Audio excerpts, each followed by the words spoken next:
بسم اللہ الرحمن الرحیم۔ السلام علیکم۔ یہ کاشانہ بصیرت کا چینل ہے اور آپ جو کتاب سماعت فرما رہے ہیں اس کا نام ہے تو 6 تقریریں توحید کے موضوع پر، آیت اللہ سید علی خامنائی، ترجمہ مولانا سجاد حسین مہدوی، صفحہ نمبر 109، پارٹ نمبر 9۔ قرآن کا مضمون، اس کا بیان اور قرآن کا بولنے والا اس عام سطح سے بہت بالا تر ہے۔ پروردگار عالم کے لیے پوری کائنات اور تمام موجودات ایک سطح کی ہیں، اس بنا پر جیسے وحی کے موقع کی مناسبت ہوتی تھی، کوئی آیت کسی مورد میں نازل ہو جاتی تھی، آیت کے اشاروں سے وہ تعبیرات اور جملات جو آیت کے اندر ہیں، آیت کے سیاق کو دیکھتے ہوئے اپنا مورد نظر مطلوب ڈھونڈ لیجئے۔ افغیر اللہ ابتغاء حکمن، آیا خدا کے علاوہ کسی اور کو حکم کے طور پر قبول کر لوں اور تلاش کر لوں۔ تفاسیر میں حکم کے معنی فیصلہ کرنے والے اور حاکم کے بھی بتائے گئے ہیں۔ وہ ذات کے جس نے انسان محکم طلب کرتا ہے، انسان یعنی فرمان کو اس سے چاہتا ہے یا اس سے فیصلہ طلب کرتا ہے، دونوں کو حکم کہا جاتا ہے۔ اور خدائے متعال بہترین فیصلہ کرنے والا ہے، بہترین حاکم بھی ہے، فرمان بھی خدا ہی دے گا۔ الا لہ الخلق والامر، ریفرنس نمبر 1، سورہ اعراف، آیت نمبر 54۔ جان لو کہ اللہ کے لیے ہی ہے تخلیق اور حکم، اس نے خلق کیا ہے، وہی حکم بھی دے گا۔ افغیر اللہ ابتغاء حکمن، آیا خدا کے علاوہ کوئی اور حاکم، کوئی اور فرمان دینے والا یا کوئی فیصلہ کرنے والا طلب کروں؟ هو الذی انزل الیکم الکتاب مفصلا، جبکہ وہ خدا ہے جس نے اس مجموعے کو یعنی قرآن کو تفصیل کے ساتھ، وضاحت کے ساتھ، اختلاط جو امتزاج کے بغیر تمہارے لیے بھیجا۔ مفصلاً یعنی اس کے مباحث میں کوئی چیز خلط ملط نہیں ہے، کوئی چیز اس میں ملی ہوئی نہیں ہے، غیر خدا کا کوئی کلام اس میں ملا ہوا نہیں ہے۔ مفصلاً یعنی مبیناً، پوری طرح اور مکمل طور پر وضاحت کے ساتھ بیان شدہ۔ والذین آتیناہم الکتاب، جن لوگوں کو ہم نے کتاب دی ہے، یعلمون انہ منزل من ربک بالحق، وہ جانتے ہیں کہ یہ قرآن نازل ہوا ہے تمہارے پروردگار کی جانب سے حق کے ساتھ، یقیناً خدا کی جانب سے نازل ہوا ہے، خدا کی جانب سے آیا ہے۔ فلا تکونن من الممترین، پس تم شک و تردد کرنے والوں میں سے نہ ہونا۔ خطاب پیغمبر صلی اللہ علیہ وآلہ وسلم سے ہے۔ مبادا تردد کرو، مبادا متزلزل ہو جاؤ اور شکوک کا شکار ہو جاؤ تو تم جانتے ہو کہ یہ کتاب تمہارے پروردگار کی جانب سے آئی ہے، خدا نے تمہیں کتاب دی ہے اور تم جانتے ہو، واقف ہو، تردد نہ کرو، قاطعیت اختیار کرو، گمان یا یقین۔ وَتُمَتِّعُ کلمات ربک صدقا وعدلا، پورا ہوا، بند ہو گیا، ناقابل تجاوز ہو گیا تمہارے پروردگار کا حکم سچائی اور استحکام کے اعتبار سے۔ فرمان پروردگار یہ تھا کہ انبیاء علیہ السلام کے سلسلہ آئے لوگوں کو بتدریج آخری حد تک پہنچائے، پھر آخری نبی آ جائے گا، انسانوں کو ایک وسیع افق،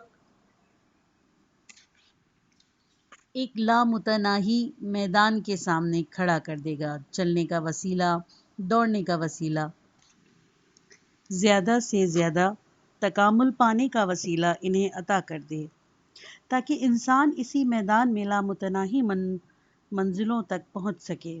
وَإِنَّا إِلَيْهِ رَاجِعُونَ، ریفرنس نمبر 1، سورہ بقرہ 2، آیت نمبر 152۔ 6 خدا تک، یہ تھا فرمانے پروردگار، یہ تھی قدر پروردگار، یہ تھا کلمہ پروردگار جو پورا ہوا، بند ہو گیا اور ناقابل تجاوز ہو گیا۔ لا مبدل لکلماتہ، کوئی نہیں ہے جو اس کے کلمات اور احکامات کو تبدیل کر دے۔ هو السمیع العلیم، اور وہ ہے سننے والا اور جاننے والا۔ تمہاری باطنی ضروریات کی آواز کو سننے والا اور تمہارے لیے ضروری راہ رسموں اور شیوا یعنی زندگی کا جاننے والا، وہ تمہارے لیے لاہ عمل ترتیب دے سکتا ہے۔ وَإِنَّا تُطِّعُوا أَكْثَرَ مِنْ فِي الْأَرْضِ، دیکھیے کس طرح سے سننے والے کے ذہن کو آمادہ کرتا ہے۔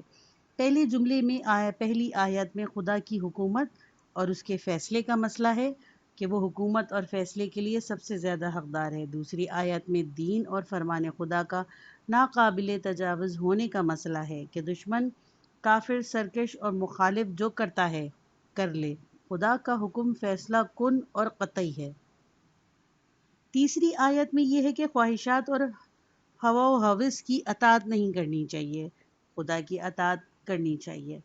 وَإِنَّا تُطِّعُوا أَكْثَرَ مِنْ فِي الْأَرْضِ يُضِلُّوكَ عَنْ سَبِيلِ اللَّهِ، اور اگر تم پیروی کرو گے تو روئے زمین کے زیادہ تر لوگوں کی اکثریت کی، يُضِلُّوكَ عَنْ سَبِيلِ اللَّهِ، وہ تمہیں خدا کی راہ سے گمراہ کر دیں گے۔ أَن يَتَّبِعُونَ إِلَّا ظِنًّا، وہ صرف گمان کی پیروی کرتے ہیں۔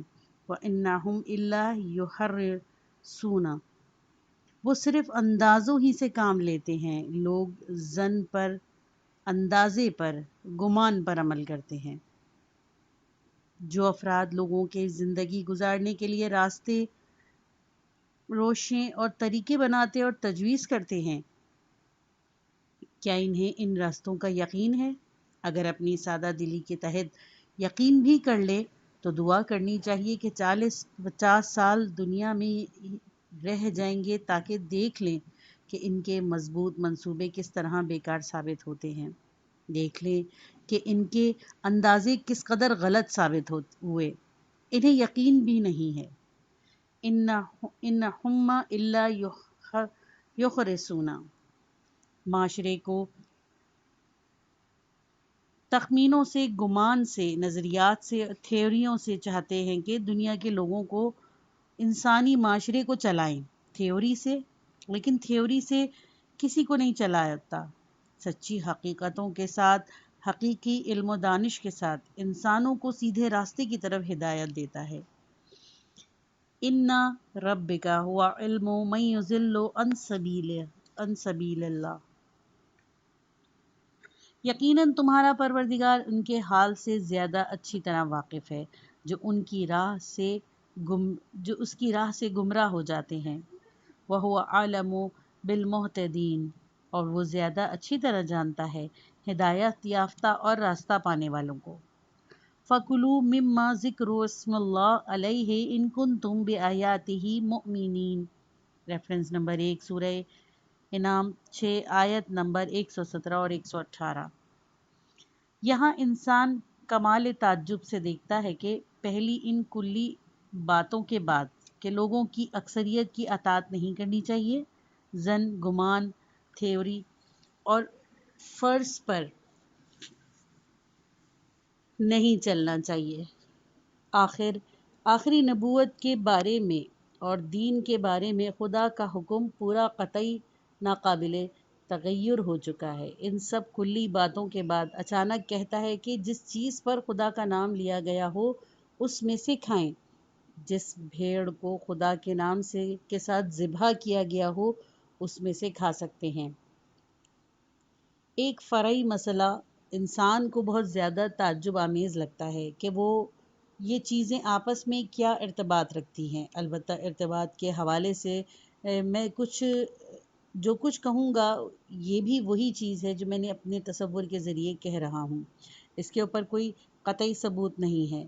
غور و فکر کرنے اور سمجھنے اور درک کرنے کے لیے رستہ کھلا ہوا ہے۔ مطالعہ کریں، اس تناسب کو ڈھونڈیں، البتہ کچھ چیزیں ہمارے بھی سامنے آ رہی ہیں۔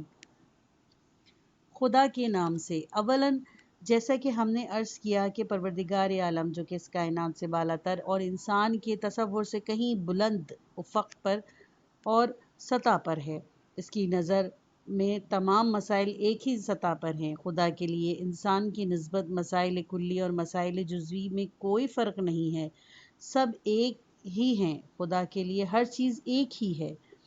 جو کچھ انسان کی سعادت کی بنیاد ہے وہ خدا کے لیے ایک حکم کی حیثیت رکھتا ہے۔ کوئی فرق نہیں ہے کہ وہ حکم جزوی ہو، فرعی ہو، ایک شخص سے مربوط ہو یا کلی ہو، عمومی ہو اور تمام انسانوں سے متعلق ہو۔ یہ پہلی بات۔ ثانیاً ذبح اور تزکیہ کے مسئلے کے درست طور پر تجزیہ کرتے ہیں۔ کیا مطلب؟ اس بات کا کہ جس جانور کو انسان کھانا چاہتا ہے اسے ذبح کرتے وقت خدا کا نام لیا جائے۔ آپ جانتے ہیں کہ مشرکین، دوسرے قبائل اور اقوام و ملل جو توحید سے بے بہرہ تھے، وہ ہر موقع اور ہر مناسبت سے ہر کام کے لیے ان معبودوں کے نام لیتے تھے۔ مثلاً جیسا کہ روایت میں آیا ہے عیسائیوں کے بارے میں، بسم اللہ مسیح، ریفرنس نمبر 1، اصول کافی، کتاب الذبائح، باب ذبح، حدیث نمبر 15۔ اور ہم یہ بھی جانتے ہیں کہ دنیا کے بت، دنیا کی طاقتیں بھی ہمیشہ یہی کوشش کرتی ہیں کہ اپنا نام ہر کام کے ابتدا اور دیباچے پر لکھوا دیں۔ جو کام بھی غیر خدا کے نام سے شروع ہو اس میں لامحالہ غیر الہی رخ یقیناً ہوگا۔ جب آپ کسی کام کو پیسے کے لیے، ہوائے نفسانی کے لیے اور اس طرح کی دوسری چیزوں کے لیے شروع کریں گے، اس کے نام کے ساتھ، اس کی یاد کے ساتھ، تو لامحالہ رخ بھی اسی چیز کا اس طرف ہوگا جس کا نام اور یاد کام شروع کرتے وقت اپنی زبان پر یا اپنے ذہن میں لے کر آتے ہیں۔ جو کام پیسے کی یاد کے ساتھ اور پیسے کی خاطر انجام پائے گا، اس کا رخ پیسہ کمانے کی طرف ہے۔ آخر تک وہ اس طرح جائے گا کہ اس سے پیسہ حاصل ہو۔ رخ کرنے کے معاملے میں کام اس طرح آگے بڑھے گا کہ پیسے کے علاوہ اس کے لیے کوئی دوسری چیز پیش نظر ہی نہیں ہوگی۔ لیکن جو کام خدا کے نام کے ساتھ، خدا کی یاد کے ساتھ شروع ہوتا ہے، اس کا رخ بھی خدائی ہوتا ہے، اس کا رخ بھی فرمان خدا کے مطابق ہوتا ہے اور امر پروردگار کے متناسب ہوتا ہے۔ ہم سے کہا گیا ہے کہ جب جانور کو ذبح کریں اس وقت بھی خدا کے نام کے ساتھ ذبح کریں، یعنی آپ کی ابتدائی ترین اور لازمی ترین ضرورت جو آپ کے خوراک ہے وہ بھی خدا کے نام کے ساتھ خدا کے لیے ہونی چاہیے۔ پیٹ کو جو بھرتے ہو خدا کے لیے بھرو۔ نتیجہ یہ ہوا کہ پیٹ بھرنا اصلی معاملہ نہیں ہے، اصلی معاملہ خدا ہے۔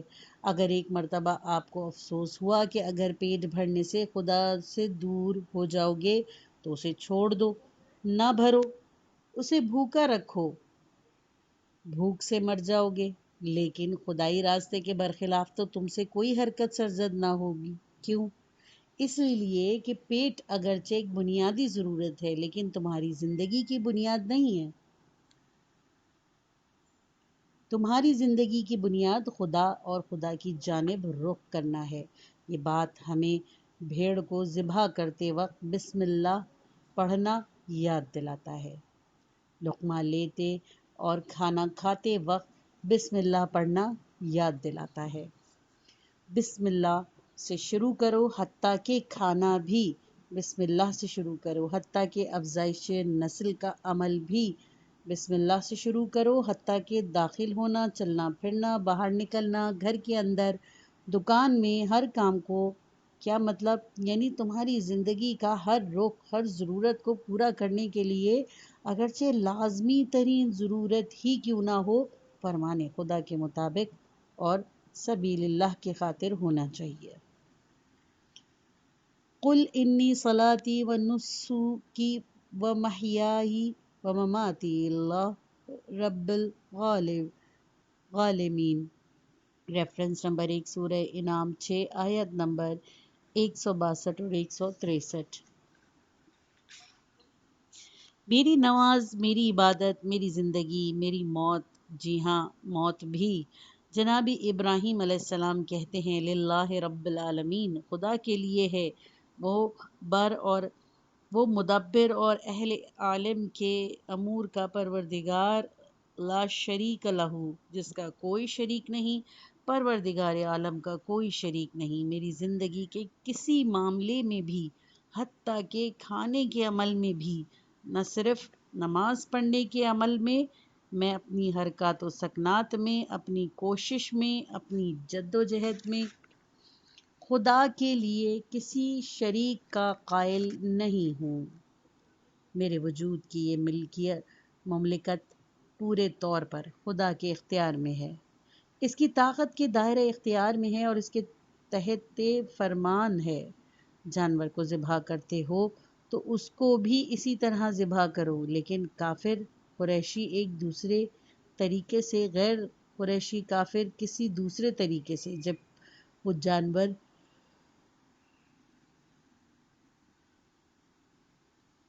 جانور کو ذبح کرتا ہے، جبکہ بھیڑ کو ذبح کرتا ہے، جب کھانا کھاتا ہے، جب زندگی گزارتا ہے، جب دکان کھولتا ہے، نہ صرف یہ کہ خدا کا نام سے نہیں ہوتا، خدا کی یاد سے نہیں ہوتا، بلکہ غیر خدا کے نام سے اور غیر خدا کی یاد سے ہوتا ہے۔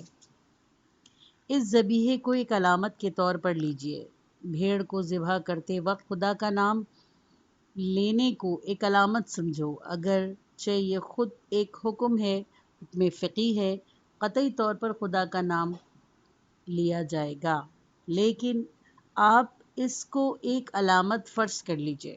انسان کی بنیادی ترین ضروریات کی علامت جانور ذبح کرنا ہے، یہ خدا کے نام کے ساتھ ہونا چاہیے۔ کیا مطلب؟ یعنی اپنی بنیادی ترین، اساسی ترین، ابتدائی ترین، اصیل ترین ضروریات کو بھی خدا کے لیے سمجھیں، خدا کی خاطر پورا کریں۔ روٹی کا جو نوالا تم لیتے ہو تاکہ تمہاری بھوک مٹ جائے، خدا کی خاطر لو، خدا کے لیے اپنی بھوک کو مٹاؤ اور اپنے بدن کے اندر طاقت کو پیدا کرو، اور ظاہر ہے کہ جو طاقت خدا کی خاطر انسان کے بدن میں آئی ہوگی اسے خدا کی خاطر ہی استعمال ہونا چاہیے۔ یہ ایک منطقی نتیجہ ہے، اور 2 اور 2 4 کی طرح سے ہے۔ دیکھ لیجئے کتنی گہری بات ہے۔ فَكُلُوا مِمَّا ذِكْرُ اسْمِ اللَّهِ عَلَيْهِ، کھاؤ اس میں سے جس پر خدا کا نام لیا گیا ہو، ان کنتم بِآیاتِی مُؤْمِنِین، اگر تم خدا کی آیات پر ایمان رکھتے ہو۔ وَمَا لَکُمْ أَلَّا تَأْکُلُوا مِمَّا ذِكْرَ اسْمُ اللَّهِ عَلَيْهِ۔ ریفرنس نمبر 1 سورہ انعام 6 آیت نمبر 119 اور 120۔ تمہیں کیا ہو گیا ہے، یعنی کس دلیل کی بنیاد پر، کس لیے الا تاکلوا نہیں کھاتے ہو، مما ذکر اسم اللہ علیہ اس میں سے جس پر خدا کا نام لیا گیا ہو، وقد فصل لکم ما حرم علیکم الا ما اضطررتم الیہ، جبکہ خدا نے تفصیل کے ساتھ، وضاحت کے ساتھ بیان کر دیا ہے تمہارے لیے اس چیز کو جو تمہارے اوپر حرام ہے، مگر اضطراری کی حالت میں اس کے علاوہ ہر چیز تمہارے لیے حلال ہے۔ وَإِنَّ كَثِيرًا لَيُضِلُّونَ بِأَهْوَائِهِمْ بِغَيْرِ عِلْمٍ، بہت سے لوگ گمراہ کرتے ہیں اپنی ہوس کی بنا پر لوگوں کو، بغیر علم، بغیر بصیرت کے، صرف اپنی ہوا و ہوس کی وجہ سے لوگوں کو گمراہی کی طرف لے جاتے ہیں۔